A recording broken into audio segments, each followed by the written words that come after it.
You know that feeling when someone asks you what you did last weekend, and there's a small pause before you answer, not because you don't remember, but because the weekend, to you, wasn't a sequence of events. It was a texture, a mood, a quiet Saturday morning that somehow contained an entire lifetime of thoughts. A Sunday afternoon that felt like it lasted 3 days. And when you try to translate that into, I went to brunch and did laundry, something essential gets lost. If that feels familiar to you, you're not alone. There's a reason time moves differently for you, and it isn't because you're disorganized or dreamy or bad at being present. Your relationship with time is shaped by the way your mind is built, and once you understand it, a lot of things start to make sense. Let's name what this actually is. Most people experience time as a line. Monday, Tuesday, Wednesday. Morning, afternoon, evening. Events happen in sequence, and the sequence is what they remember. But for you, time doesn't move in a line. It moves in layers. A conversation you had 6 years ago can feel closer than something that happened this morning. A song from your childhood can collapse 2 decades in a single second. You can be sitting at your desk on a Tuesday and suddenly be 15 again, standing in a hallway, remembering something no one else in the room would ever guess. This is not nostalgia. Nostalgia is a feeling. What you experience is something different. It's the way your mind actually organizes reality. The psychologist Carl Jung, who first described introverted intuition, the dominant function of the INFJ, noticed something unusual about people wired this way. He wrote that they seemed to perceive time not as a straight line, but as a kind of inner landscape.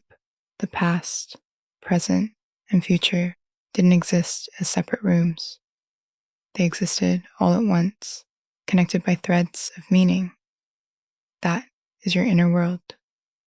You don't just remember events, you remember what they meant. And because meaning doesn't have a timestamp, everything you've ever understood deeply is still, in some sense, alive inside you. This is why small things can undo you. A certain smell in the air, the particular quality of light on an autumn afternoon, a stranger's laugh that reminds you of someone you loved a decade ago. For most people, these are passing sensations. For you, they are doorways, time folds. You are here and there at the same time. And it's also why planning your future feels so different from how other people describe it. When someone asks you where you want to be in 5 years, you don't picture a job title or a salary.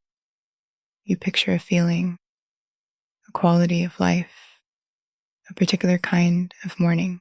You are trying to sense whether that future belongs to you, whether it will feel like home when you arrive. This is NI at work. Introverted intuition doesn't move through time the way sensing functions do. It doesn't build the future step by step, brick by brick. It reaches out toward the future and feels for what's already there, waiting. That's why you often know things before you can explain them. You knew that relationship wouldn't last long before it ended.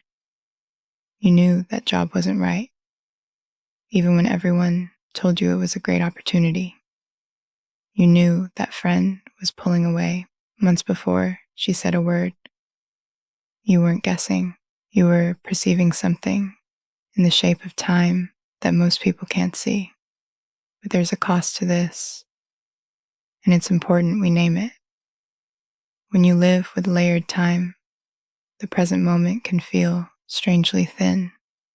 You are always aware of what came before and what might come after.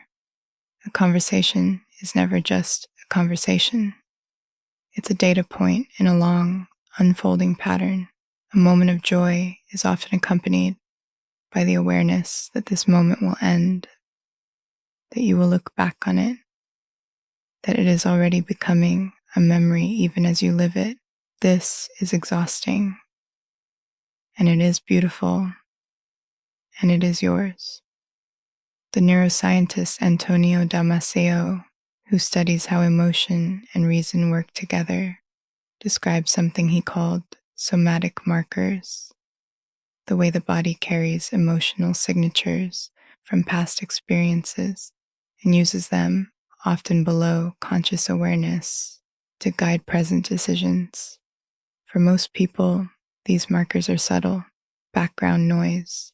For you, they are loud, vivid, present. Every choice you make is being weighed against a lifetime of accumulated feeling. That's why decisions can take you so long. That's why just picking a restaurant can leave you tired. You're not being indecisive. You're processing more data than the question actually contains. And this is also why grief lives differently in you. You don't move on the way other people seem to move on. You carry things, not because you can't let go, but because, for you, letting go was never the goal. Integration was. You are trying to weave every experience into a larger understanding of who you are and how the world works. Nothing you have lived is truly finished, because meaning keeps unfolding. Something that hurt you at 22 can become something you understand at 30. Something you understood at 30 can soften into something you forgive at 40. This is not slow processing. This is deep processing. There is a difference. And here's what I want you to hear, if nothing else lands today. Your relationship with time is not broken. You are not behind. You are not stuck in the past. You are not living in your head instead of in your life. You are living in a different kind of time, one that includes more of yourself, more of what you've loved, more of what you've noticed, more of what you sense is coming. The world runs on linear time because linear time is efficient. It's how meetings get scheduled and productivity gets measured. But efficiency is not the same as depth. And you were not built for efficiency. You were built for depth. This is why quiet evenings matter so much to you. Why you need long stretches of unscheduled time. Why a packed calendar can leave you feeling like you're disappearing. You aren't lazy. You need room for time to layer, for meaning to settle, for the inner landscape to breathe. Honor your natural rhythm. Let a Saturday be a texture. Let a memory arrive when it arrives. Let a decision take the time it takes. Let a moment of joy be complicated by the awareness that it will pass, because that awareness is also what makes it precious to you. Your system works the way it does, and it doesn't need fixing. If this gave you language for something you felt but never quite named, you might find the other quiet conversations on this channel useful too. There is no rush here, only space to pause, think, and feel understood. A quiet place for deep minds.